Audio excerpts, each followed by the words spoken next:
Day, yeah, it's such a beautiful day, yeah, it's such a beautiful day, yeah, it's such a beautiful day in black neighborhoods. It's such a beautiful day to be black, it's such a beautiful day in black neighborhoods. It's such a beautiful day to be black, yeah, it's time to talk, yo. Youngin', break out the cars, break out the stars, break out the pretty women with natural bras, break out the proud brothers with natural flaws. Wave spinning, stay dripping from head to toe.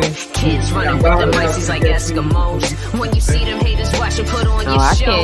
Mama love mac and cheese fresh out the stove. Stay the hell about the kitchen, only thing she wishing. Either the channel or our fit, only thing we switching. Loyalty to our God, the famine and the block. Shout out to all my people that hustle around the clock. Grown folks sipping, ain't nobody tripping. Who got that la la la la? Ain't nobody snitching. We just trying to get our boogie on. Busters two-step. Ladies pumping, wash your hands, don't get too fresh. It's such a beautiful day, yeah. It's such a beautiful day, yeah. It's such a beautiful day, yeah. It's such a beautiful day, yeah. It's such a beautiful day in black neighborhoods. It's such a beautiful day to be black, It's such a beautiful day in black neighborhoods. It's such a beautiful day to be black, yeah. What we gon' do? Barbecue. What we gon' play? Frankie Beverly. Probably running to the stove for some liquor though, or a cup of ice. It ain't about the price, it's about the vibe. Might put it on the live, might throw it on the gram. Just chilling with the fam. It's such a good day to ride a hoop day or shoot some hoops. Hey, too nice for 2K. We outside like a group A. On my skaters kick push on that loop A. Motorbikes popping willies, man, I'm such a fan. Couple ladies in the shade screaming the 10. Couple people by the pool screaming the rules. Cannonball, trying to keep it cool. What's good, Top Nation? What's good? So we gon' do this all night. It's such a beautiful day, yeah. It's such. Hey, what's good, Top Nation? We in this thing. Excited about the evening tonight. We got Cherelle in the building. Go ahead and share this link real quick. I'm giving you a couple more seconds because y'all should know what time it is. It's time for the Top Up Show. And y'all know we about to drop the song. So when we drop the song, y'all know it's business time. But until then, go ahead, hit subscribe if you didn't already hit it for the Top Up Show. Go ahead and share the link real quick. Y'all see who under my box. Y'all see who's here, right? We're gonna talk about it in a second. But we got hot business happening right now. Also, jump into the chat and say what's up. Use your manners. Say what's good. Say good evening. Holler at us real quick. Let us know where you repping from. Let us know. You know what I'm saying? We talk to us real quick. Melodious Ramblers, we see y'all. Black Task, we see you. Cherelle, Terry, we see you. What's good? Y'all talk to us in the comments real quick. We finna hit the song, and y'all know what happens once we hit the intro. Business. We're live right now, man. I'm trying to share it to everybody right now. I'm sharing it to my Twitter, sharing it to my Facebook. You know what I'm saying? I thought Damo was gonna have us on some more channels tonight. You feel me? But you know, shout out to the plug. You know. Hey, it ain't no thing, bro. It ain't no thing. Watch this. Let's see. So with that being said, we are now live on the Consciously. You know what I'm saying? We are now live on Facebook. I'm about to say on that Facebook. This will be about to say. You can put it on Facebook too. Let's do it. Hey, put it everywhere. What's good, Mercy? Hopped in here from Albany, New York, in the building. We're gonna be talking a lot of New York tonight.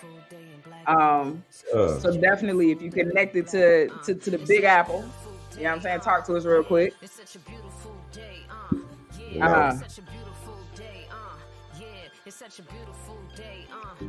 We out here. Out here. Alexis in the building. What's good for Kansas City? Education is elevation. This is the Chop Up, you know. Keep it real, raw, and organic. So now we have the Big Chop. You feel me? I feel like I guess I was gonna try to wait till after the intro was played to get the story. You know what I'm saying? So I'll wait. We'll get there. As a matter of fact, I mean, at this point, you know what I'm saying, we got enough people in the building. I say we go ahead and just start. Agreed.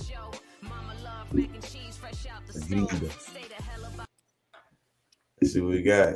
Damo talking, but we can't hear nothing he's saying.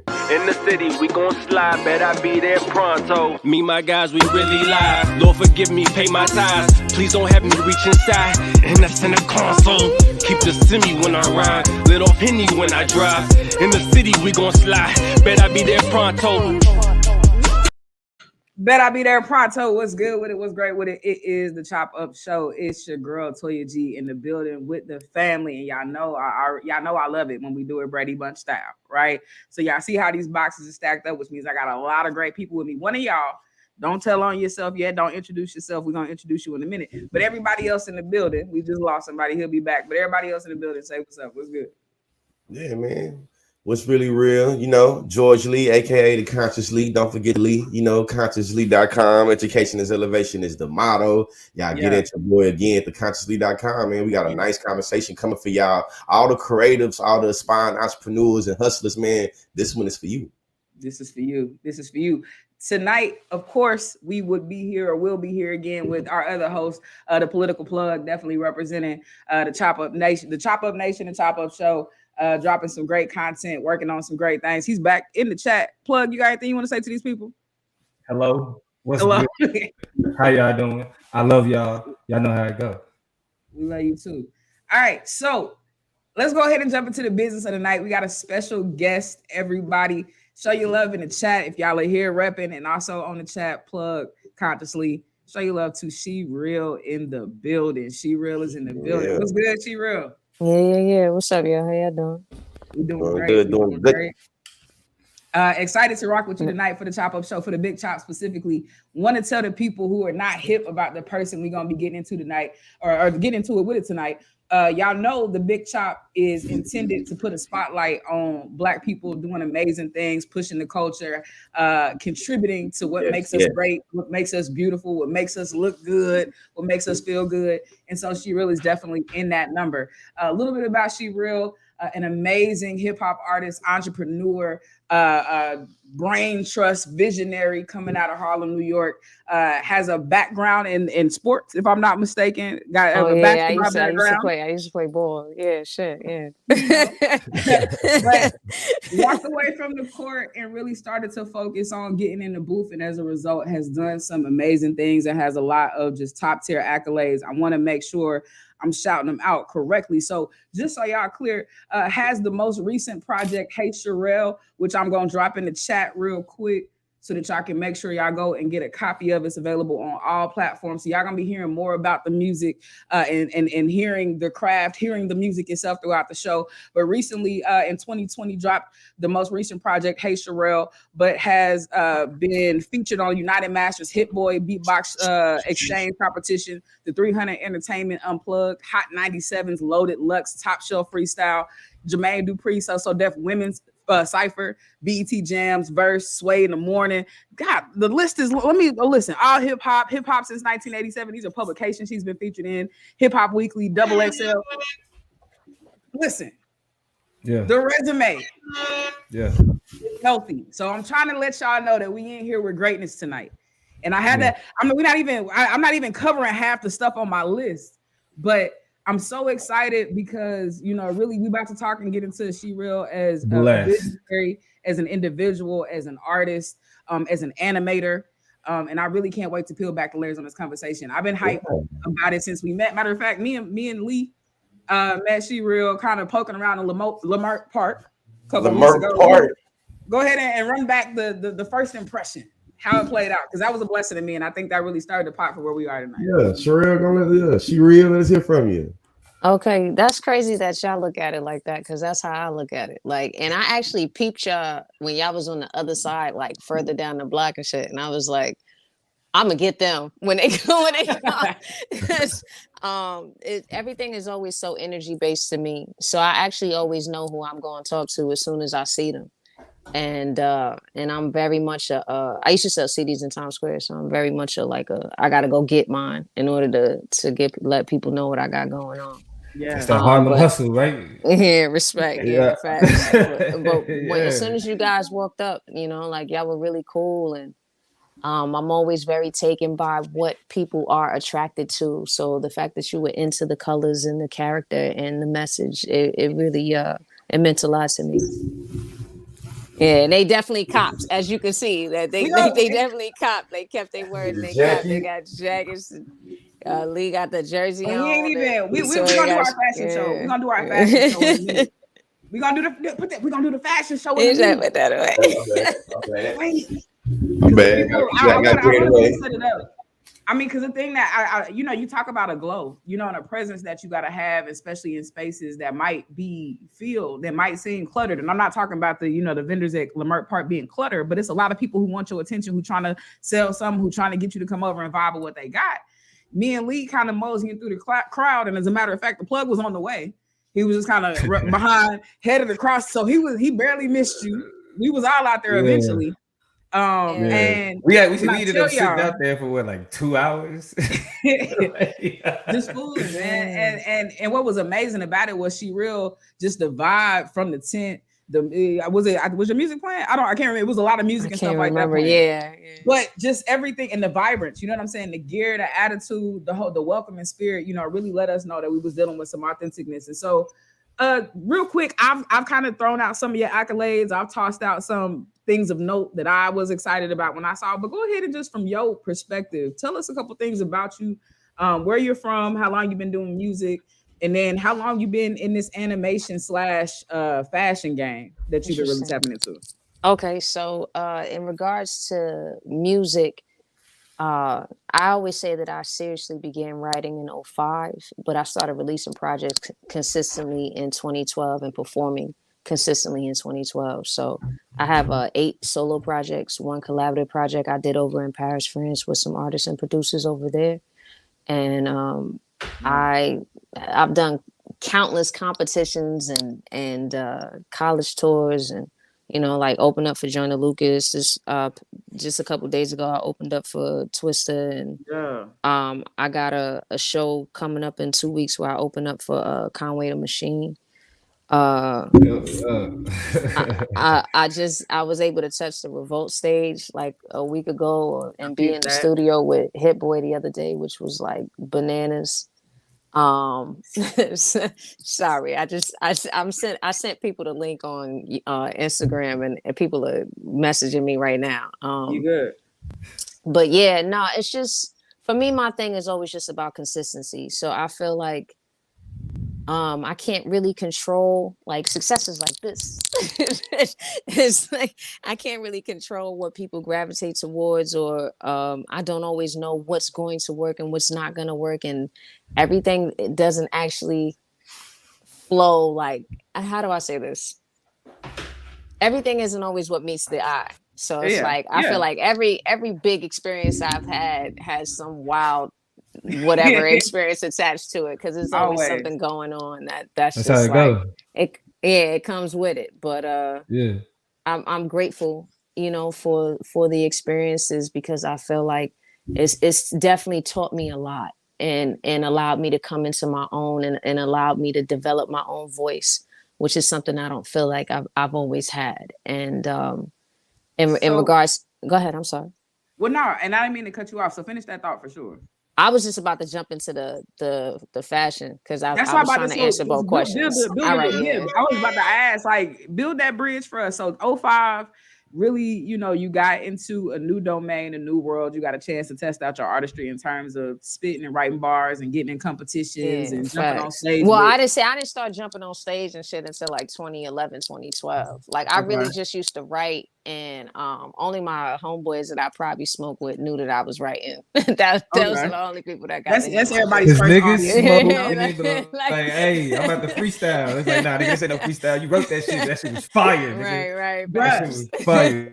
Plug and lead. How many hotel bathrooms we done sit in, man? And just had you don't know about that, man. You gotta tell nobody. Let's keep it pushing. But facts. But it really started with like competitions, because I feel like in New York, like there's cliques and a lot of the spaces I was discovering on my own were all competitive spaces. Yeah. So even like the beginning of the projects that because the first project I ever did was just a bunch of freestyles, but the second one, when I actually had original music, the producer I was working with, I met him at a competition. Like it was a competition. Crazy. Yeah, like, but it was like, he's such a good soul. So I won that competition, but what happened was one of his homeboys was celebrating a birthday and was drunk and fell asleep on my shoulder, and they had to come get him. And when they came to get him, that's how we ended up chopping it up like that. And he just turned out to be a really good dude. He actually introduced me. His name is Slop. He used to go by Sloppy Joe. Now he go by Slop. He from the Bronx, but Slop. He actually introduced me to the first engineer that I was working with, who engineers for like A Boogie and a bunch of other people. And you know, he just happened to be a nice plug for a lot of things in the beginning that allowed me to just stay consistent. But yeah, man, it's in regards to the fashion came in about a year ago, in 2020, in 2021.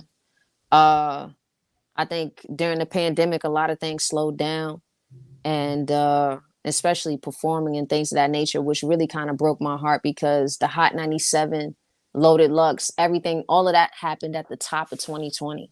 Yeah. So to see it just kind of, you not be able to ride that wave had to be right. crazy. Whoa. Like it hit me crazy because there was a lot of people that were like, we about to do this with you, we about to do this, and then everything was just dead.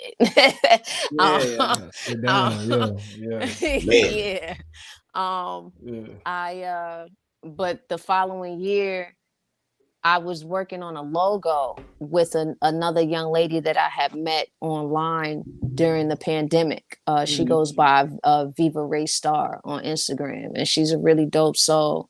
And she's based in Florida. And while we were working on the logo, like I sent her a mock of, because I dabble on Photoshop, and so I put together a mock on Photoshop and sent it to her, and then she sent me back a sketch, and then I sent her back. I adjusted her sketch on Photoshop and was sending her images of like different positions that I wanted it to be in, and then I sent it back to her, and she outlined it, and then she sent it back to me, and then on Photoshop I added the colors and stuff like that, and then I sent it back to her, and she enhanced the highlights and all of that stuff and added it, and then she sent it back to me, and then I was able to do the placement on Photoshop in regards to how I wanted everything, the layout to be and stuff like that. So we was just like, it's the tennis match. It sounds like y'all just you make it better. You make it better. Facts. And after the first one was done, I was like, yo, we need a bunch of these. So it went from being just a She Real logo, which is the music one that I got on with my name in the crown. It went from that to me just being like, yo, I want to do Afro people. And then we developed. Oh man, it took me myself. I was about to ask you. So like, what inspired the characters? So my Afro is a huge part of my brand. So I thought when I sent her the mock, it was just an Afro with some sneakers. And make sure y'all, I'm zooming in real quick on the Afro brand, because I know I'm geared up. I got my stickers too. I'm a sticker fiend, so I got to make sure y'all see the Afro with the crown that we talking about. I want to make sure it's in focus. Yeah, but it goes crazy. So my bad. Keep breaking it down. No, you straight. So that was the first one with the mic and the crown, because I wanted the music one, because the music one set it off to be the leader. So the music is like really like leading the charge. And then the other ones are just different facets of what I think is either an extension of my essence or just our people. I wanted to have something that represented all of us. So there's 10 different characters. And it was mostly created as a reminder of how excellent we are. Like, I feel like there's a lot of things that try to deter us from understanding how dope we are as a people. And I was like, how am I providing balance to this message? You know, so the characters really are rooted in that and just wanting to be a reminder of our greatness. I love that. Yeah, so and I was so happy to have somebody that, because she nicknamed me Relentless during this process, because I'm like, I become obsessive when I'm working on something, and sometimes it's a gift and a curse. So I feel like I really wasn't giving her a break for like every day for 2 months straight, 2.5 months straight. This is all we worked on all day long. Yeah, like you don't make 8 albums. You don't, get on these different shows. You don't get a part of these projects like waiting for opportunities to come find you. You gotta be on top of that shit. So, you gotta eat, sleep, breathe that shit. Yeah, that's really what it became. And then I did a soft launch for the Beautiful Day music video, and everybody loved it. And I only released 5 of the 10 characters that day, and they was going like I sold out over half of my merchandise that day. Crazy. So then I was like, damn, like I had a mentor. He goes by Francie Face, and he has a shop. Him and a group of Black people have a shop called The Spot NYC. It's at the Albee Square Mall in Brooklyn. Well, the old Albee Square Mall. That's not what it's called anymore. But he has a shop in there, and I was just letting him know how I was looking to produce different products. And he was showing me. He let me come through and do a walkthrough at his shop and showed me how he pressed his stuff and did different things before I got my machine.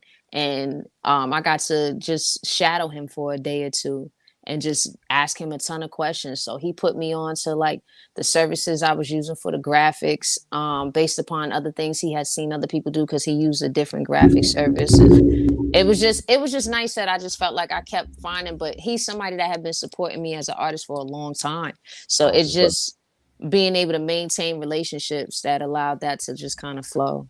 Well, I kind of want to think about these maintaining relationships, because I know, you're based in New York, and that is kind of where, number one, you rep, but two, I think that's you're very New York. Let's just say, especially from country ass consciously. And then me and Plug, with our Midwestern sensibilities, like you definitely got that New York vibe that comes off of you. So, we met you in LA though. Too. So, facts. You said what?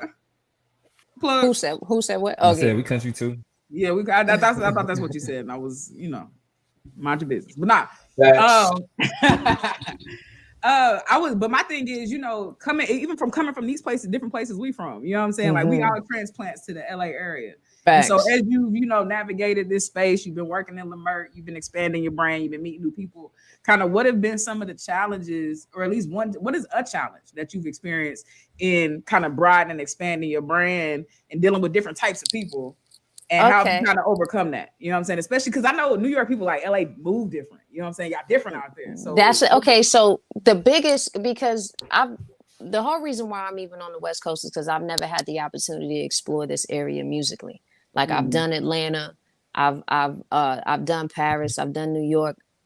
So it's like I've always wanted to be here and see what that was like. But LA tripped me out or California is tripping me out in general, because it's a lot of passive aggressive racism here that I was not privy to being on the East Coast. And everybody, my mother is from California. So it wasn't something that we've ever discussed. Anyway, because I'm not going to go there, but it wasn't something, and my stepmother's from Cali too. So it's like, it wasn't something, I got family out here. Nobody ever really talked about it. Yeah. And I feel like my people out here are cut off by, sectioned off by freeways and highways, and are only in certain pockets of LA. It's not everywhere, and it's not all over Cali. Like, it's tripping me out. That's the one thing that is like that has my mind blown, because I've even growing up, and it's like looking at it from the outside. And when you think about how you start being introduced to things through television and things, it's not something that people talk about.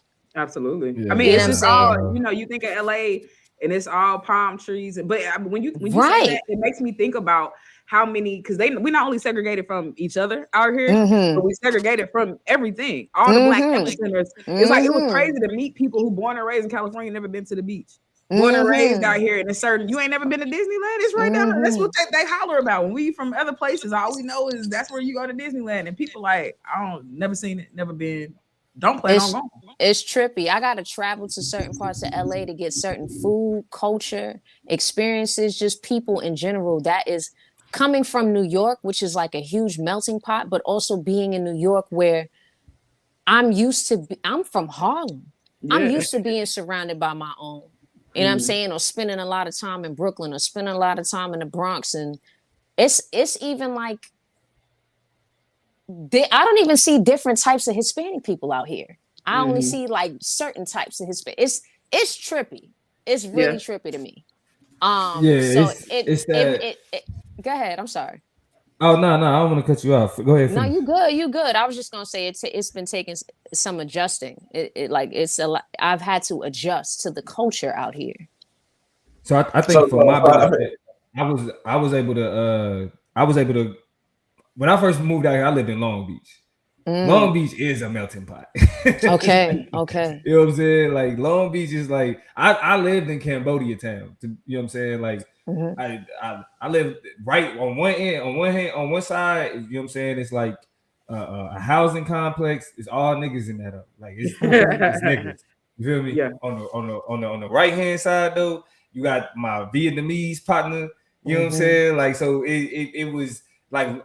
It's certain parts of like the LA area, because Long Beach is the last city in LA County where you can find, you know what I mean, like that like those types of communities kind of melt together. But even when you look at it from that perspective, niggas do live in a certain side of Long Beach, east side of Long Beach, you know what I'm saying, in certain street, which is where just niggas stay. So the perception come from like really how they create, like especially on the East Coast. The way that we create understandings of people in the South, people from the East Coast, people from the West, like we operate off of them stereotypes and then just be blown the fuck away. Because as much as, and I know y'all hear that about New York, but what surprised me about California was the homelessness and the trash.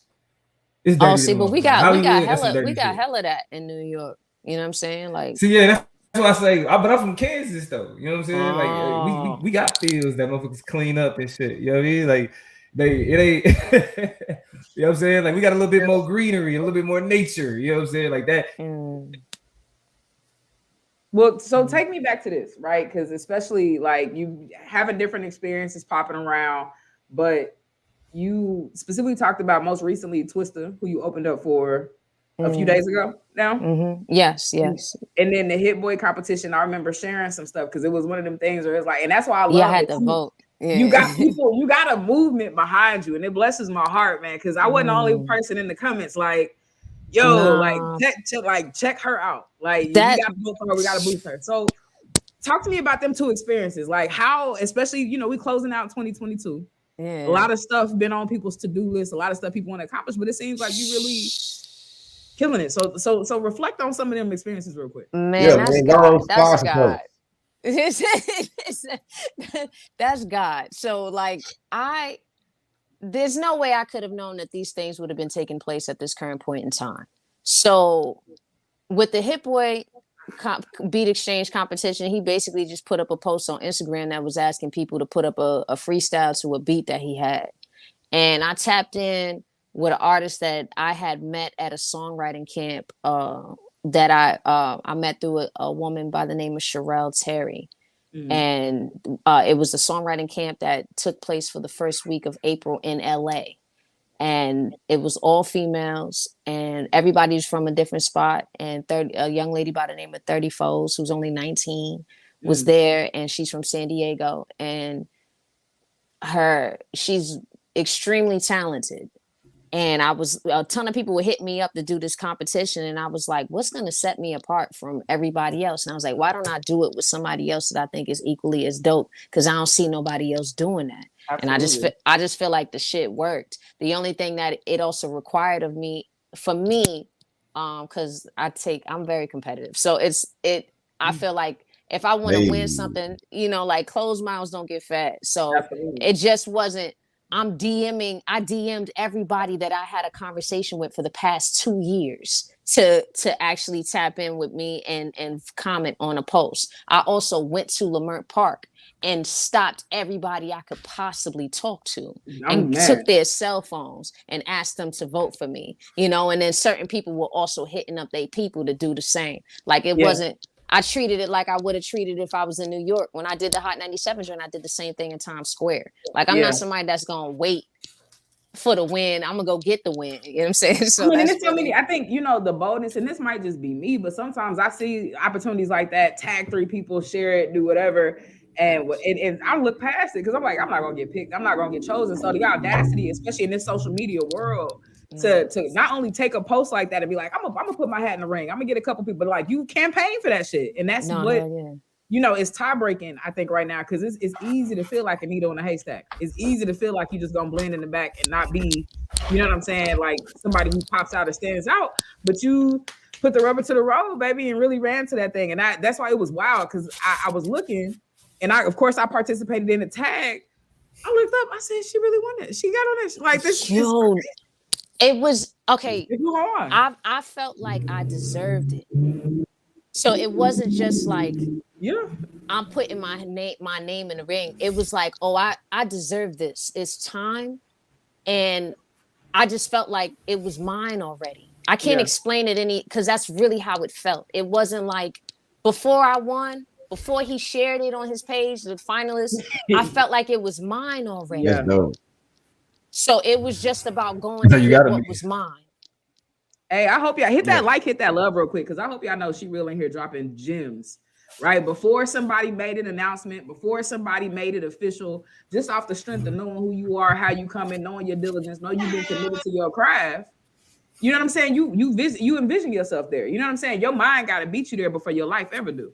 And so it sounds like you really are just so kind of tapped into yourself, into what you've been building and creating, that it was no doubt in your mind. Now talk, like, give me some insight. No, keep going. My bad. No, I was gonna say I never felt like this before in my life. I don't know where this energy is coming from, but it's recent and new, but it feels crazy. But since I have felt like this, it just feels like everything is in alignment. So going to the studio was nuts.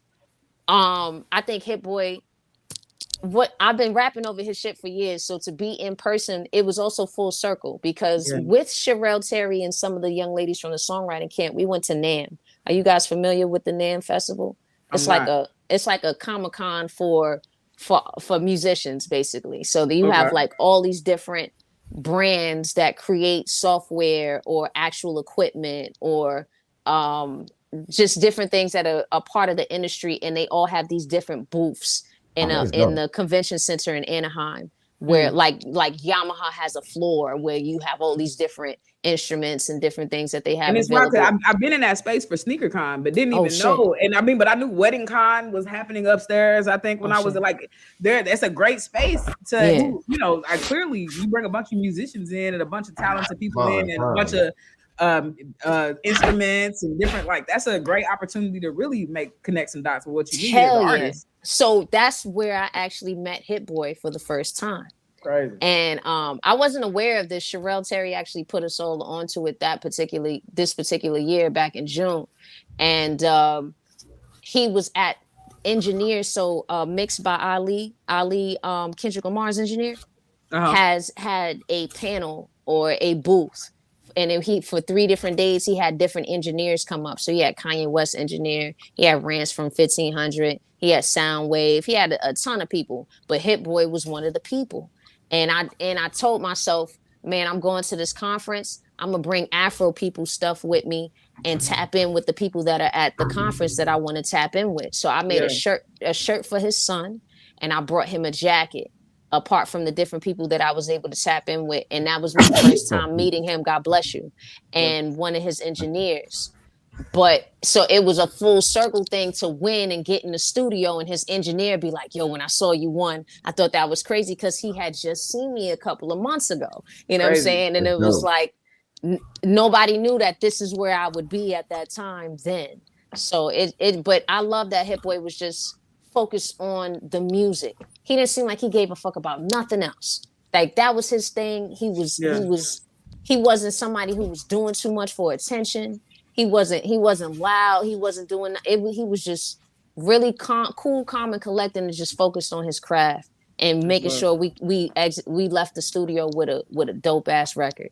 I mean, you know, a lot of people with the reputation, with the background, you know, they get that clout, and you as an artist, you got to be like, you know, I got to protect myself too, as much as, you know, the people with the power are trying to make sure they select the right person to pull into their team. I got to make sure I'm trusting the right people and giving them my craft and giving them my music and giving them insight to my talent or whatever. And so I think it's dope that prodigies like that, creators, visionaries like that are, you know, being humble enough to really, you know, be authentic, be real, be genuine, and give you something to trust. Because this, from what I understand, I'm no musician, I'm no artist.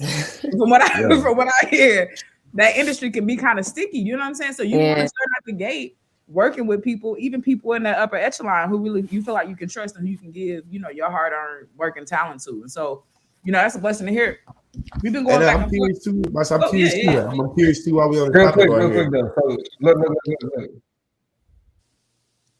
Because we got to do it like this though. We halfway through the show. You feel me? Oh, we gotta hurry. And I want to make sure. No rush at all. You know what I'm saying? I just kind of been sitting on this, but ever since I, you know what I'm saying, I have been listening to your music. I've been ready to have this conversation. You feel me? So what I want to do is I want to take the opportunity and play some of your, you know what I'm saying, play some of your music. That like a song that I really like that I think is like, you know what I'm saying, you showcase some shit on that. You feel me? Because talking about meeting with the producers, you feel me, like winning the contest. So I think it's only right that we take an opportunity to kind of hold on. Was your question in relationship to what she was just talking about before we jump to the track? Yeah, it was, but I kind of forgot what I was about to say. My ADHD. All right, got it. Let's go ahead and jump to the track. Yeah. This is the Hot 60. What we're gonna play real quick is Hot 60. We're gonna give y'all 60 seconds of All Hail the Queen. You know what I'm saying? 60 seconds of All Hail the Queen. Like we're gonna talk about some things after that. So let's get it.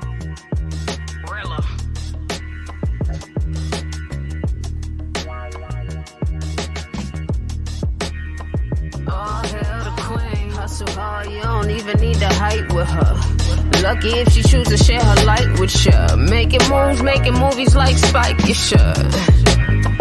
All hail the queen. The Roosevelt sipping Sazeracs with a pretty brown with a gap. No, I can't relax. Usually drip down in a geek or some satin threads. Plotting world domination, always trying to get ahead. Got a love for my people that I can't deny. My black is beautiful and excellent, just trying to survive. Got a Jones in my bones for a couple mil, but I ain't trying to sell my soul. Told a couple chill. It's strictly business on my Halle Berry. I own my label on my name, no, it's kinda scary. Future power like Tariqi, poltergeist when I speak. Ambitions to buy the block, blue laces on Nipsey feet. Told me I can have it all, my reason is unity. Dana Owens on that Clio, I'm setting up for the team. My focus is on progression, elevation, dominate. Human highlight, only spit what I write. All hail the queen, hustle hard, you don't even need. Hey, can I ask for another 30 seconds? Can we do a hot 90 Yeah, I'm gonna ask for permission. Make them tap in and go listen to it on the stream. Right, she really said if you want to hear the whole track, if you want to hear the whole thing, you gotta tap in. We only give you a taste, just a little bit. Right, to tap into that track, All Hail the Queen. Y'all listen on Tidal. Y'all can listen on Spotify. Y'all can listen on Apple Music. Y'all can jump on YouTube for it. Y'all can just get on the IG and go down the link tree and hear not only that song, but every other song she got. It's right there at She Real Talk. And y'all can check out All Hail It's a beautiful, beautiful day, right? That was the name of the track at the top of the show. Y'all can go see that in the video. Go check that out right now. But the music goes crazy. So, Plug, I know you had some music. You want to hear the whole thing? You gotta go to Spotify, man. go check out the music on stream, man. So we already get pieces of a penny. I need my pennies. Run the numbers up. All the pennies. You know what I'm saying? All the pennies. I need all my pennies. So check out. So when I listen to music, I'm always like, what inspired that? I mean, I think that's because even from a deeper level, not even just like what inspired them to write it, but what you focus on in your music is like is kind of portrays like where your heart is, where your mind is. You know what I'm saying? And so, I mean, I'm hearing bars about socioeconomics. I'm hearing bars about buying up the block. You feel me? And so, in terms of like what you would consider your musical inspiration, you know what I mean? Like what would you say like is what you listen to and it puts you in the mood to write? What I listen to is that puts me in the mood. I think that's a very like loaded question because it depends on what I'm trying to create or like what mood see, that's the umbrella. You know what I'm saying? Like so if you're trying to, well, because it's more so like so because how I'm asking it is more so, you know, when you hear you'll be just listening to this individual and it's like I got a pin, you know what I'm saying? Like hearing that shit, I mean, so I got to pin some shit. Yeah. Right. No, hell yeah. So I mean there's countless people I could name. So Jay-Z is my favorite rapper of all time. Anybody that knows me knows this. So anything anything he's done. Right. But what I love about him is that he, as a hip hop artist, he has never just glorified what he has done. He gives you both sides. So the same way you'll get, like some big pimping, you'll get Soon You'll Understand, or You Must Love Me and stuff like that, or I even just the album that Kendrick just put out, the Mr. Morale and the Big Steppers. It's like there were different records on there that definitely had me sitting there reflecting on different moments that I've experienced in my life and wanting to just kind of figure out what I could say that he kind of just sparked a thought or idea. That's what I love about certain people, like a Jay-Z, like a Kendrick, like a Joyner Lucas, like a Big Sean, and we like a Kanye West, like a who else do I listen to? Who else you into? I mean, and even I want you to think back because part of it is like. Okay, go ahead. Well, no, I didn't mean to cut you off, but when I think about these inspirations, like you're dropping a lot of artists we think about now, but I want you to dig in the crates a little bit. Okay, and talk about. Okay, so my pops, I was raised by my dad. So my pops is a huge Ohio player fan. In my household, hip hop was not played. So it was funk and soul and R&B from the 90s. So you had a ton of Michael Jackson because that was his favorite. Yeah. And then a lot of shit that Babyface touched, or everything that Teddy Riley touched. Come on, Babyface. They was my shit. I'm also a huge fan of Jimmy Jam and Terry Lewis and everything that they touch. Absolutely. I think somebody needs to do a biopic. Everything, yeah. On who? Hold on, biopic on who? Who? On Jimmy Jam and Terry Lewis. They producers. Right. All right, so like some of the biggest stuff you probably would know from them is what they did with Janet Jackson. New Edition. For a huge chunk of her career. Yeah, New Edition. Yeah, facts. Okay. But I don't know. Can you stand the rain, nigga? Right. Hold on, so like when they produced, they started. So they originally were with Morris Day in the Time.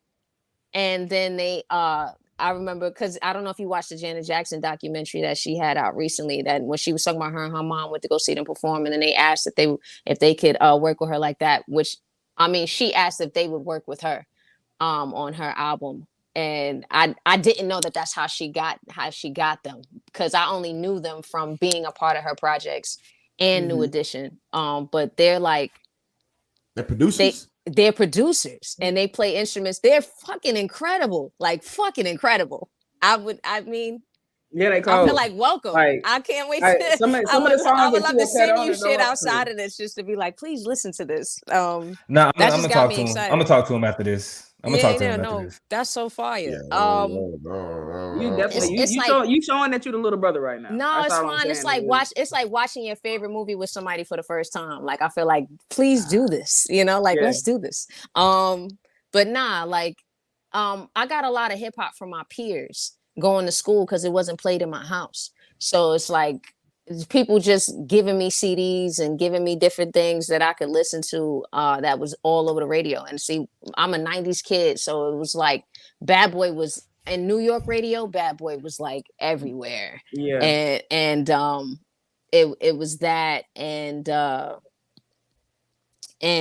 damn, what was the radio? Because Angie Martinez was probably who I was listening to the most, and everything that she played. You know what I'm saying? I think she's like a huge staple in hip hop, period. And OD. So it was just what I was getting from my peers and the soul and funk that I was getting in my house. My stepmother was a huge Earth, Wind and Fire fan. So that was something we would listen to all the time. Stevie Wonder, she was a huge Stevie Wonder fan, a huge Prince fan. My father's friends also make music because my father is a musician and a songwriter. And an engineer. So yeah, he's the first one. Artist. OD. Like my father's the first one that sit me down in front of a stereo and just have me listening to a ton of stuff. Like he's where I got my love for it from. So it's like I feel like he planted the seed. When I was playing ball, he would always be like, "You sure you don't want to? Why don't you try writing a song? You listen to music all the time." Like he started that. Right. That wasn't me. But yeah, okay. So it's So the names that you named some like all the shit that you named in terms of what you grew up on is like my Pandora playlist. Like everything that like everything Babyface touched, Jimmy Jam and them shit like Teddy that, Riley. like yeah, oh Teddy Riley. Like that New Jack Swing Rex in era Effect to right. Black. Yeah, and I mean in the impact that he had on Bobby Brown's career, like him this is taking me back to his infatuation with that Bruno Mars on project. The Bobby Brown shit. Sorry, go ahead. You said on Bruno Mars. Oh yeah, mine well, too. No, I just as we talk about this, his infatuation with just that Teddy Riley style of music reminds me that he loved that Bruno Mars project. So like just very much that sound. The 24 karat joint. The whole album. Yeah, whole album. Because like, and so let me ask you this though. Let me ask you this. I want to ask you this. So with music like that, right? Mm-hmm. I was surprised that some people felt that it was a caricature. Like some people felt like he was like in a lot of ways like musically putting on blackface. Because I've heard that. Again, though, you talk about 90s. Like, see, I envy people like you. You grew up in the 90s in New York. I grew up in the 90s in Kansas. so like it's different. You feel me? Like it's different. Like y'all, like you said, y'all was listening to Diddy and you know what I'm saying, Puff Daddy at the time, and y'all had the Angie Martinez's of the world. I had Master P and Mr. Ice Cream Man. Ghetto D is one of the first CDs that I popped in. No, it is like for what it is. For what it is, though, you know what I'm saying. So for me, in a lot of ways, like 90s R&B was I fucked with like you know what I'm saying, Master P and No Limit, and you know what I'm saying, even like Tech Nine and them in Kansas City and all of that, right? I fucked with all of that. But being born in '87, I think my body, like just being a child, not even realizing it, all like you know the what's the name came out in '88. Not Any Heartbreak came out in '88. You feel me? And so I mean that's Can You Stand the Rain? That's all of that. And so I think like a lot of like what I took in as a child was like that late '80s, early '90s era of music that Teddy Riley just ran through. You feel me? Like so when I heard Bruno Mars, it was like it's paying homage. You feel me? Like it's giving nostalgic. That exactly. But niggas was like, nah, first he's not black. You feel me? So the people that he sounded like and the people it's him just kind of like, again, like a caricature. What are your thoughts on that? Being somebody that appreciates music. I've heard, I actually didn't have that opinion until somebody posed it to me. Like it never crossed my mind when everything was out. And because I come from a very musical, like my family loves music and movies. That's something we bond over outside of food. So I feel like my aunt was playing that album crazy. She loved it and how it made her feel and what it reminded her of, you know? And I like the fact that he went and tapped into an era and it was different from what everybody else was doing at the time. I think it's cool when people do something that's outside of what's trending. So that's what stuck out to me, and how he did it so well. It just showed, you know, the musicality of it all was what was dope. So you know, and he put on a show with like him and a band of brothers. They was dancing and singing, and that shit was hard. Calling all my lovelies. Stop. I mean, but my question is, I always, and then I'm gonna throw it back to you for the questions on the list. But here's one question off of kind of what we had talked about. Do you feel like with music in general, though, as people harken back to the 90s and go and remake and redo and remix every damn song that has already been done, do you feel like it's too much of that? Because like we also like I feel like Bruno did it too, but we got just beautiful songs that were beautiful hip hop songs, and now niggas come on the track and say some of the most reckless stuff on some of our classics, man. And I'm just like, leave sacred songs alone. Like, I'm gonna spin the block and do that. So how do you feel about I feel like hip hop is rooted in that. Hip hop is rooted in that, and us sampling and resampling each other. So I mean, I look at it like it allows the newer generations to tap into what was prolific during what our golden era. You know what I'm saying? Because some of them don't know. Like it's really wild to have a dip. I was sitting at a breakfast table with somebody the other day who has a child that I think she said he's 7, and she said he didn't know who Beyonce was. Look at your face. Look at your face. And I was like, what? like what? But then my 6-year-old daughter know who Beyonce is. But I feel like that it's about exposure, but it's also about, she said he's a TikTok kid. So maybe what's prolific on TikTok is not Beyonce and what he's gravitating towards. Beyonce just made a TikTok. Yeah, right. She just made a TikTok the other day, and I don't think she makes them often. And all I saw in relation to her TikTok was, we can tell she's over 40.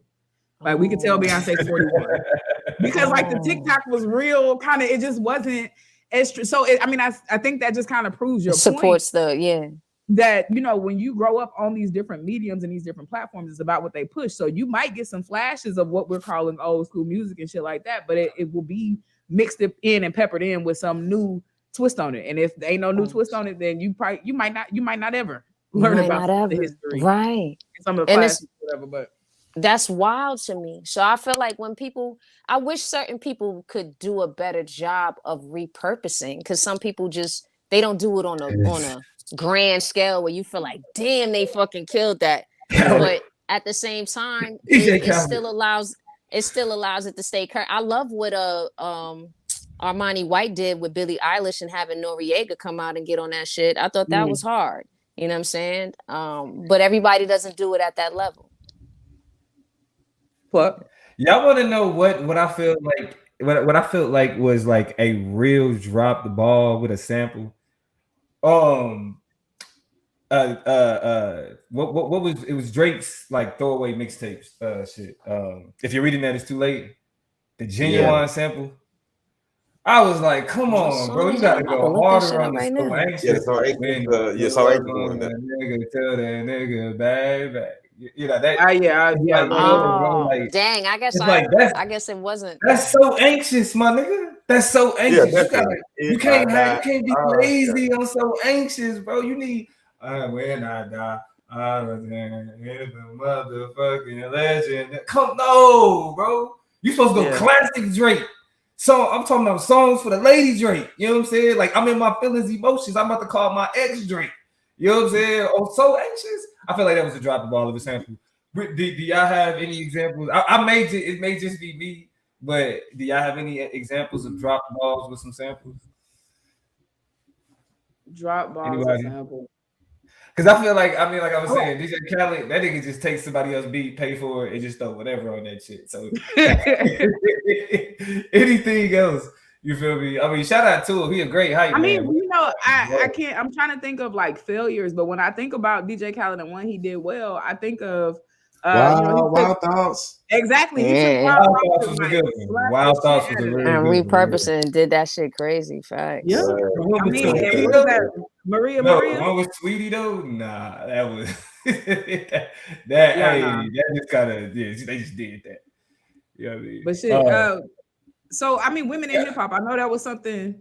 No, I was about to toss it to you in terms of just kind of thinking about, because Cherelle has a very specific kind of, I think, brand style approach voice that's cutting into maybe some of what we're hearing. So, I mean, Plug, what were we kind of talking about in terms of that? Yeah, I mean, so I was just gonna ask you in terms of like, because women in hip hop we starting to see more growth and development and like more camaraderie, more acceptance. You know what I'm saying? Like, so in terms of what could clearly be considered a movement, like with the Cardi B, Meg Thee Stallions, and the Young and May, like women like who the fuck they want to be. You know what I mean? Like Young and May having a following, being somebody that don't fit within the same paradigm as a Nicki Minaj. You feel me? Who don't fit in the same paradigm as a Cardi B, and you know what I'm saying? Other names. Right. And so where in terms of what you add to that movement, how would you speak to that? What is blossoming from you attached? What is he asking to this? He's asking because I feel like I fill a void. There's a gap. Slowness. There's a gap there in regards to what is promoted to the majority and different things that, because I love how Toya chose to drop Rhapsody's name, you know what I'm saying? So I feel like I probably am closer on that side with Tierra Whack and other females that just offer a different type of creativity, and maybe not so over sexualized, or I guess using that aspect of it's not what is our brand's highlights. I'll say it like that. Right. So I feel like, and I think that's really rooted in the Laurens and the Eves and the Missy Elliott's, and because Lekele 47 is vicious. I think Lekele 47 is vicious, and she don't get enough love. But whoever she's signed to, they keep her in rotation in regards to commercials and like music and sync licensing and stuff like that. Right on. Television stuff. But yeah, I think I'm more on that side, and just kind of like filling a gap, because there's a bunch of people here that listen, that are music lovers, and I don't know if you guys saw that piece of information that was released, that they were like, older music is outselling newer music currently. Yeah, like it's on streaming services, the majority of the music that's listened to is actually older. I believe it. So I know I'm contributing to those. right. There you go. Right, because I was like, I'll sit there and listen to Outkast all day and then jump to Marvin Gaye, or you know what I'm saying? Like, it's rare I'm listening to what is out. Man, I had my son listening to motherfucking, what's his name? Ayo. Like, he jammed it. You know what I'm saying? Yeah. So, Harry Belafonte. Right, respect. Okay. Okay. No. I was gonna say, like, I think I just kind of fill a void in regards to like how you were talking about nostalgia earlier, Damo, with like the 24 karat. I think there's certain people that are looking for certain messages, that are looking for certain examples and looking for certain sounds. I think that's why Benny the Butcher is doing so well right now. You know what I'm saying? Because of the nostalgia of his sound. And he's just being himself. He's not even trying to tap into an era. That's just who he is, and probably what he grew up on. You know what I'm saying? So it's just me. I feel like we're both just kind of paying homage to what we grew up on, because it's a part of our upbringing and who we are. Can I ask a question real quick? Just like, as we've kind of thrown out names, I'm forgetting Shorty's name, who got into it with J. Cole. It's right here. No name. Right, of course. We got No Name. We got Rhapsody. Unless we got Tierwag, No Name. Yeah. Lekele 47. Sound Rock. Yeah, Sound Rock. Yeah, Sound Rock. So in kind of calling these names out, the tinge of it is consciousness, right? Like, that's the kind of thread that sews it all together. Is we had to box them like we typically like to do artists and categorize them and put them in certain places. We would call them a conscious artist. Do you feel like that is a kind of, for lack of a better term, box that you, and nobody likes to be put in boxes, but is that a category you wouldn't mind being aligned in? Or do you think that your craft is like something bigger or outside of those expectations? Like, how do you feel about that? I feel like, why not? J. Cole is in that box. Kendrick's in that box. You know, like there's definitely ways to brand it. When we were talking about, well, that was before we went live. But in regards to marketing and branding, there's definitely ways to package it. You know, like, I think Kendrick and Cole package it very well, and kind of spoon feed it to the masses in such a way where it doesn't feel like somebody's preaching to you. So I feel like there's nothing wrong with being put into that box. If anything, I look at it like a crown. Like, I'm not even about to sit here and feel no way about the shit. Like, it's like, I would rather be referred to in that manner than any other way. Exactly. I mean, I look at, like you say, packaging. Like, I look at the La Russells of the world, and I'm like, right, your message is right there between get your bag. You know what I'm saying? But that's fire. It speaks so much. Yeah, sorry. To the energy. No. I mean, and don't apologize, because I think we just kind of meeting in the same place where it's just like it's really about the energy behind the craft. And I'm reluctant to use the other C word, and I'm only talking about what other people associate with conscious rap, but they end up calling it corny for all intents and purposes, right? I've and never I think heard. I've never heard somebody say that, unless you like super far left on some conspiracy theory shit. But I always feel like good music is good music. So unless your shit is like,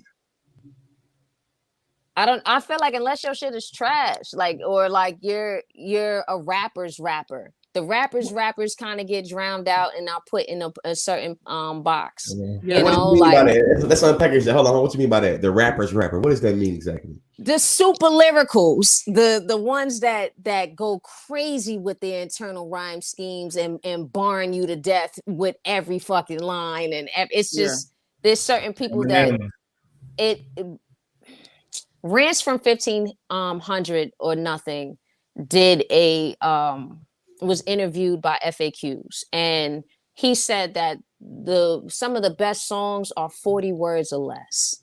You know what I'm saying? Because it's easier to digest and consume information, especially overseas. And that's one thing I learned being overseas. There's a lot of people that learn English through our music. Or just to appreciate the music, or because of the music, for sure. Right. So even recently at the Twister show, a woman ran up to me and was like, I loved your passion and your energy on stage, but she didn't know what the fuck I was saying.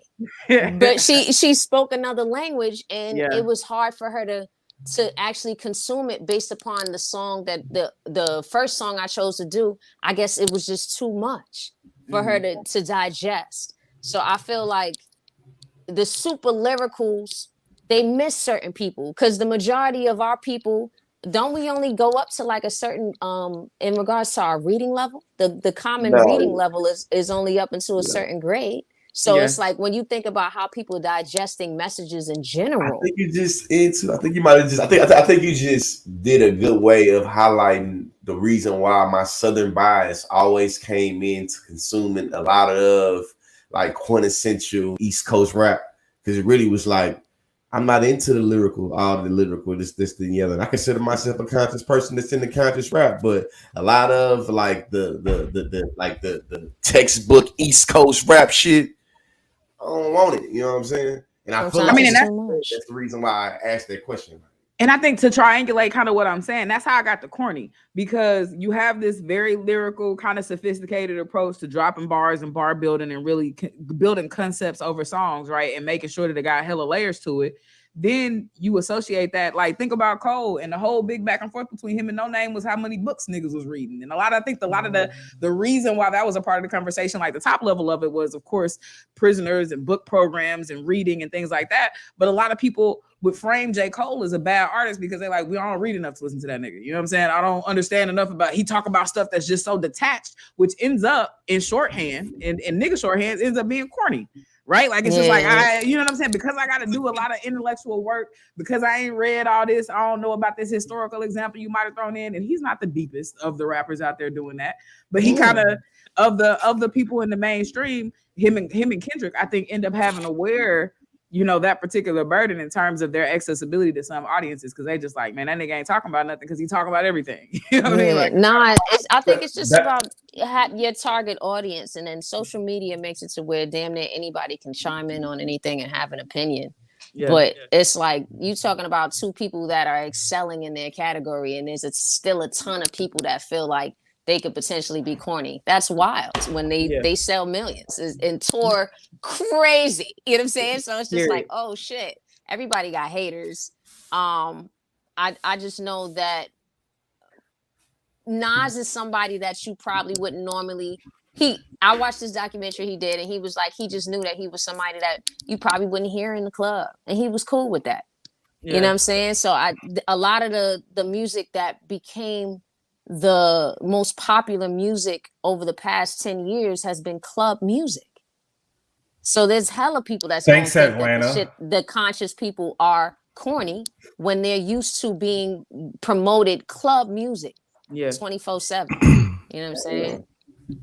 And that's why I think, like, Let Nas Down it's such an amazing song, Born Sinner, J. Cole. Facts. I think people sleep on like the resolution he brings himself to in that song, right? He making all these deep songs everybody fuck with, and they not hitting. And Jay-Z is like, nigga, you need a hit. So he put out the workout joint. That shit go crazy. And then his rap idol hear that shit. It's like, why did nigga make that? You feel me? Right. But the conclusion that he come to is, nigga, I made that because it's people that need to hear that in order for them to get, you know what I'm saying, the rest of my music and get attached to the rest of my music. You had to open the door. You said, apologies to OGs for sacrificing my art, but I'm here for a greater purpose. You know what I'm saying? Your connection kind of choppy a little bit, Plug. Good. Yeah, no, your connection was kind of choppy a little bit. Oh, damn. And then somehow we lost. But yeah, also, yeah. So I was just saying, ultimately, it's one of them things where, you know, he comes to the conclusion that he's gonna make the music that people listen to at the club in order for him to pull them in and listen to the rest of his catalog. So I think that's part of the reason why I fuck with him. So no, it's super important because everybody needs singles like that that can run on the radio for real. Like there's a lot of people that are slept on without them. It's sad and unfortunate, but it's true. You know what I'm saying? So it's like, and Nas played that game. I mean, I know he touched upon that in that record, but Nas played that game with Shorty OU for Ice and Uchi Wally and all that other shit. Like, he a conscious brother talking his shit too. You know what I'm saying? I've heard one mic in the club and turned up to one mic. Like, it happened. But Nas also had the graduation joint. He had the graduation joint. I know I can't be what I want to be. He had the graduation joint. That mug was played at kindergarten, 5th grade, and high school graduations across the country, man, for a long, long time. Exactly. Absolutely. Exactly. Man. So I kind of want to, I guess, in terms of just directing traffic, we got to get into the fashion part, right? We kind of got, I think, want to close it out talking about the gear, talking about going back to the animation tip and really kind of bridging that gap. I had two questions about that. I wanted to end on that too. I had two questions specifically.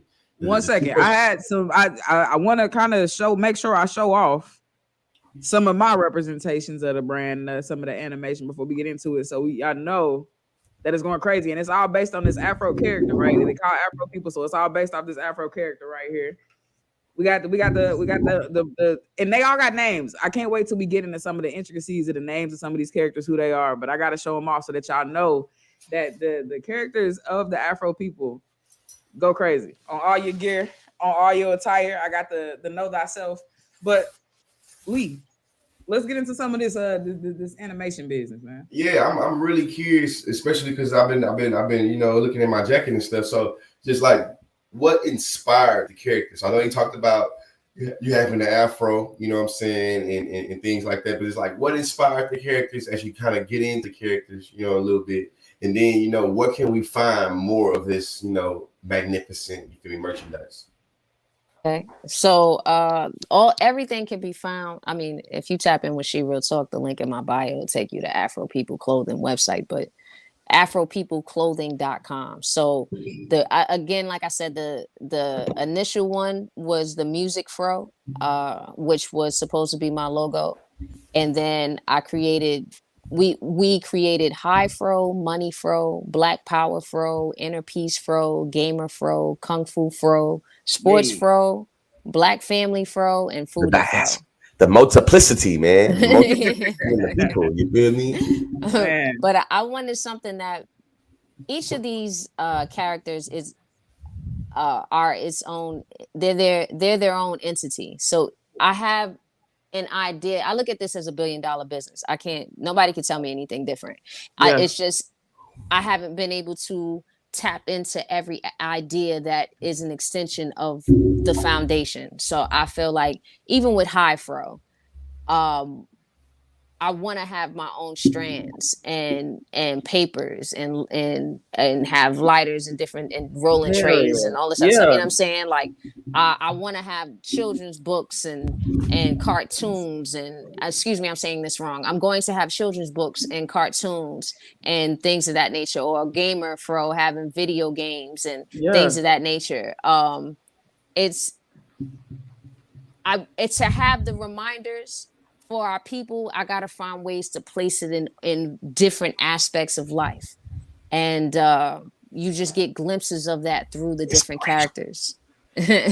So even with Money Fro, if it would be great to be able to tap in with a team of people that could assist in teaching financial literacy from a young age, you know, all the way up to an older group, or inner peace fro and tapping into just meditation and understanding, because I always feel like the ultimate goal is to align mind, body, and soul. So it's just about being, you know, tapping in with that journey, or sports fro teaching about athleticism, or foodie fro teaching about being more health conscious and what you choose to consume and things of that nature. It's just everything is just about different variations of self-awareness and trying to, you know, just make light of it and have fun.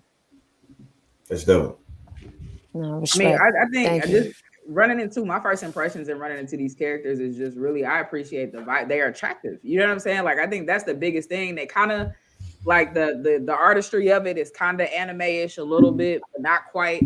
It's a very unique artistic, I think, animation style that we don't commonly see, but it is familiar, if that makes sense. Like, it's not hard to want to get into. And like I said, just the nature of just the colorways, the color patterns. The animator JT 2003 is Cherelle, who designed all of these Afropeople characters. See, I make sure. It's myself and Viva Ray Star. Yeah. So yeah, I've been trying to get her to do like an interview with me so we could actually talk about what that process was like. But yeah, it's she's like she busy. So she's really dope. Like in regards to like she already was taking different people's portraits and animating them. And what gravitated me towards her page was just different levels of like self-awareness and her going into different chakras and just different types of just meditation and stuff. It was just about all around just being healthy. And her spirit was so beautiful. I just thought it was the perfect person, because energy is everything in regards to who you choose to create things with.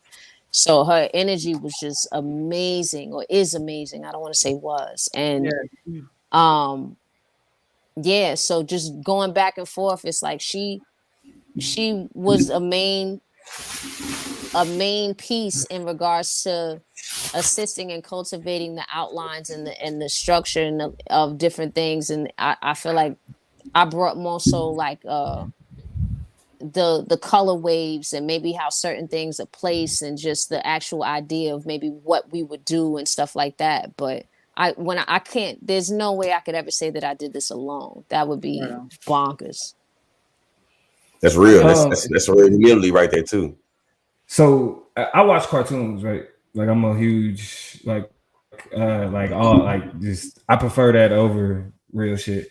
It's just the reality. Do you watch cartoons? Like, do you have a animation inspiration? You know what I'm saying, that you kind of like that fed into, you know, like how you develop the characters? No, it wasn't. I can say that there's a ton of cartoons that have influenced my life, but it's not like I specifically was trying to play off of something in particular. Each character, each character was inspired by something or someone different. It wasn't like it was a cartoon per se. Like even if we'll go to Kung Fu Fro. So The Last Dragon is my favorite movie of all time. And but I'm also really big on the Kung Fu movies from the 70s. So one of the characters is holding a flying guillotine. That's from watching the movies from the 70s, or But the glow outline of them is inspired by The Last Dragon with the fight between Leroy and Sho'nuff. You know what I'm saying? But with the swords and everything that's that he has, that's more so put me in a realm of thinking about Tekken and like playing Mortal Kombat and shit like that. Like it's no one thing. It's a compilation of all things that I've been inspired by in different aspects of my life. Even Sports Fro with his hand in the rim, I really would have loved to been able to do like Vince Carter with his arm in the net, but I can't take the whole shit. So it's like he's just hanging, like it's just everything came from something different. But as far as cartoons go, as a kid, Super Cartoon Network, so like all the cartoon shit, things that Looney Tunes and Tiny Toon Adventures and what was big on Cartoon Network from like Dexter's Laboratory, Space Ghost. Dexter's Lab, Space Ghost, the origins of Adult Swim. You know what's up. Right, no, facts. Facts. Like, because I used to even love Birdman when that shit came on. DuckTales is big. Darkwing Duck is big. For me, man, that shit classic. Speed Racer, a pup named Scooby Doo. Even like watching shit like Space Jam and shit, like it's hella shit. Hey Arnold. I'm sorry, go ahead. No, I just want to put some appreciation. I feel like something came over me about a month ago, or maybe toward the end of the summer, where I really just sat back and watched Daffy Duck. I sat back and really looked up Tom and Jerry. I really sat back and looked up, and he was racist in a mug, and I realized this in hindsight, the criticism was real. But Speedy Gonzalez, like these were classic cartoons. You know what I'm saying? I think while we talk about that kind of golden era for us of cartoons, you know what I'm saying, going back to the crates too. You know what I'm saying is of the utmost importance if we're gonna talk about cartoons. I gotta put that out. Hell yeah, Marvin the Martian, all that shit, like. And Looney Tunes was hella racist. Looney Tunes was hella racist. Pinky and the Brain, like all of this hella shit. Real monsters, like this hella shit. Doug, you playing with your mic. Yeah. No, you good. No, you good. Okay, respect. But this hella. That was me. Respect. This hella shit, Mom. But Lee, you had questions earlier. Was there other questions that you had besides? No, you asked both of them. I only had 2 questions. Okay. Where to find it at? You told us where to find it. You told us what inspired it. So we good. Yeah. So I got 5 easy peasy on the way out questions I want to ask you. They shouldn't take too long. Brief answers are necessary, but just 5 random ass questions that we would have never got to know about you today, but something to leave our people with as they go and follow at She Real Talk, as they go follow Afro People, as they follow the music. Some extra information on the way out. So this is my 5Q. Question number 1. We won't tell nobody unless they watch it and you just told on yourself. But She Real, who is your favorite family member and why? We won't tell. We keep secrets around here. We keep them close. My favorite family member. You're not gonna call a snitch. Who is the favorite family member and why? You gotta choose. You gotta choose. Ooh. Okay. Damn, yo. So I think my dad always gets that. He's on a pedestal.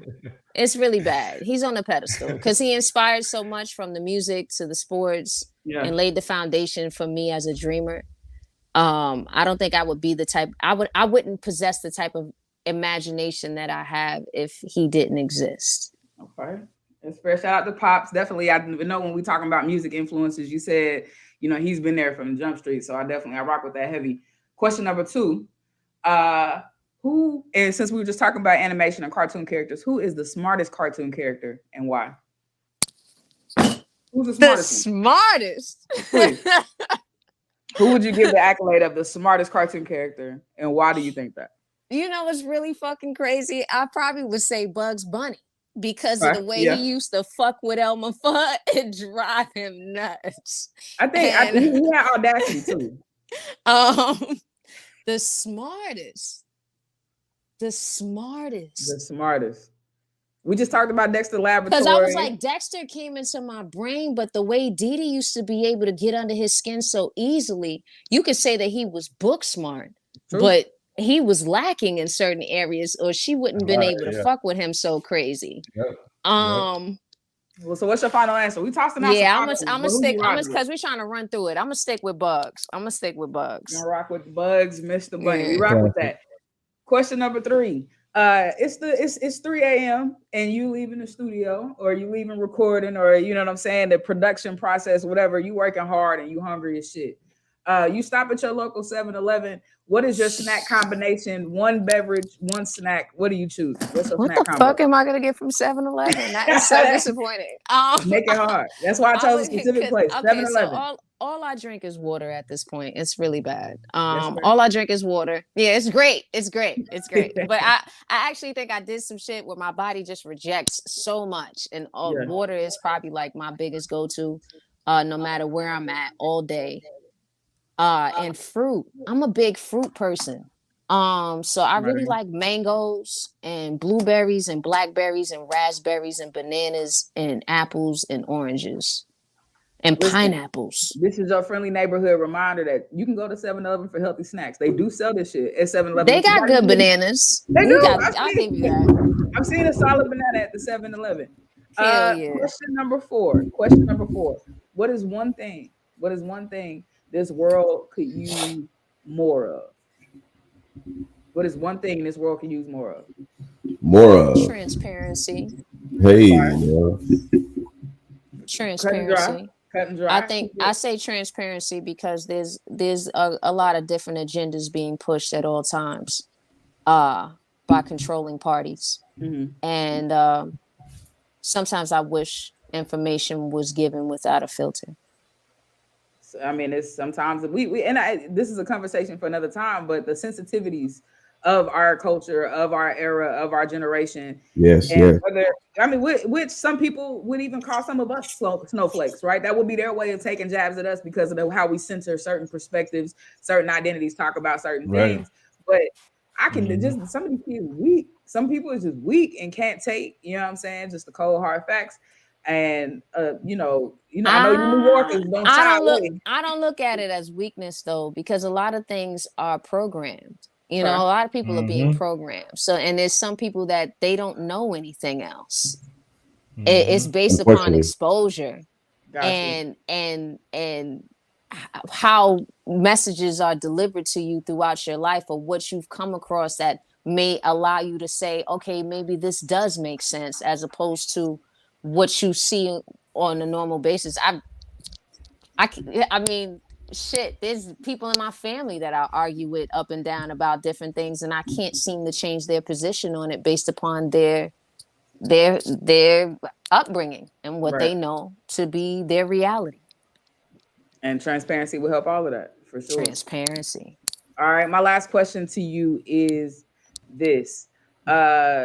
We in Q4, 2023, a lot of stuff has happened. 2022, looking for 2023. A lot of things have come and gone and happened.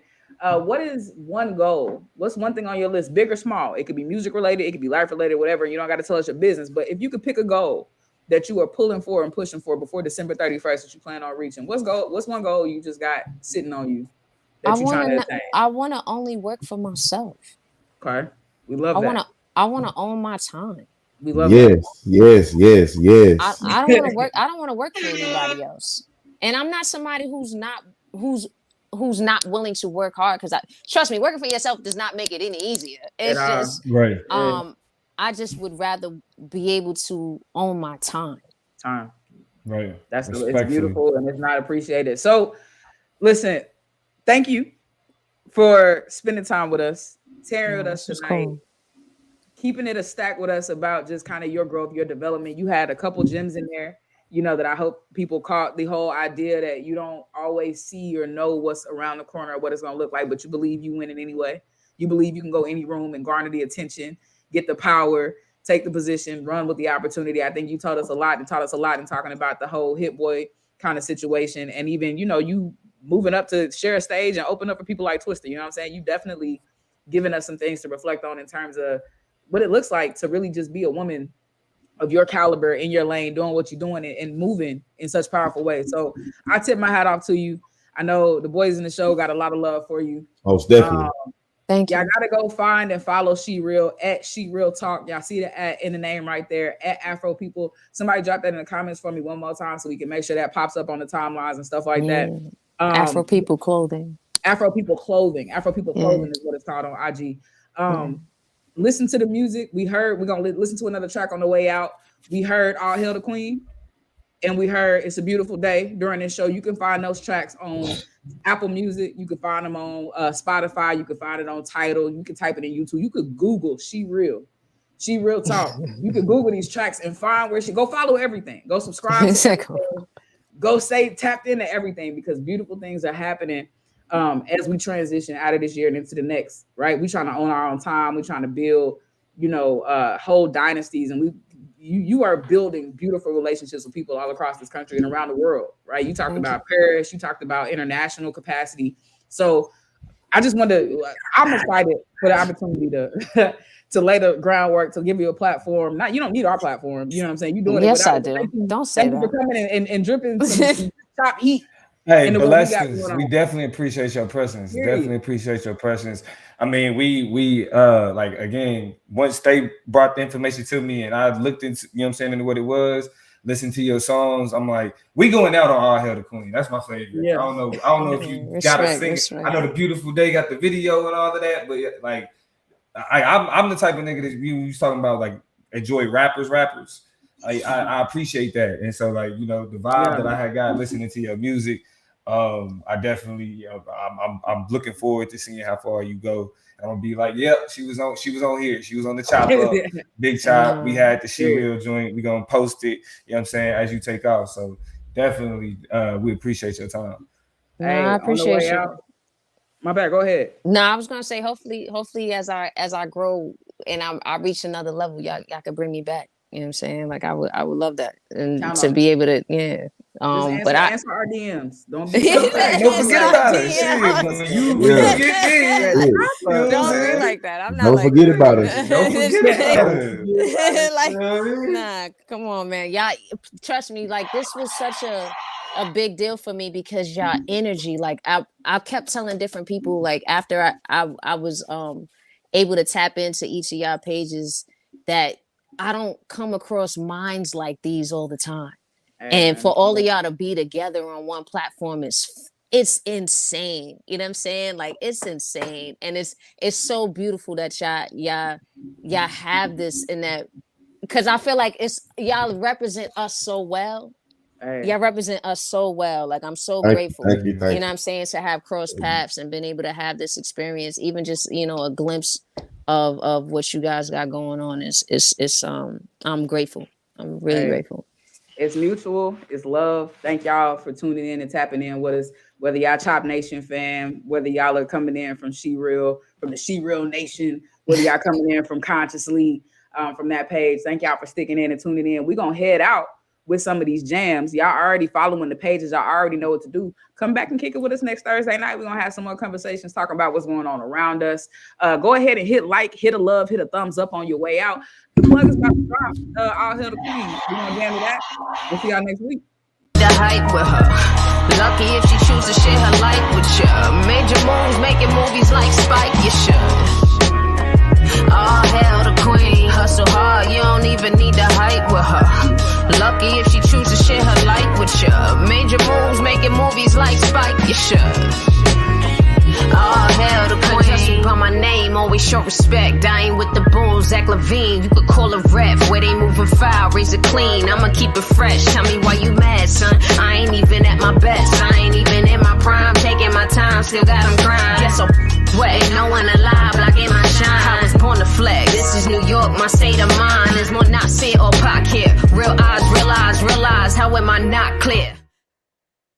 Hey, that's how we gotta give y'all, man. Y'all gotta go check that out. We out. This is in the city. We gon' slide. Bet I be there pronto. Me, my guys, we really live. Lord forgive me, pay my tithes. Please don't have me reach inside. And that's in the console. Keep the semi when I ride. Lit off Henny when I drive.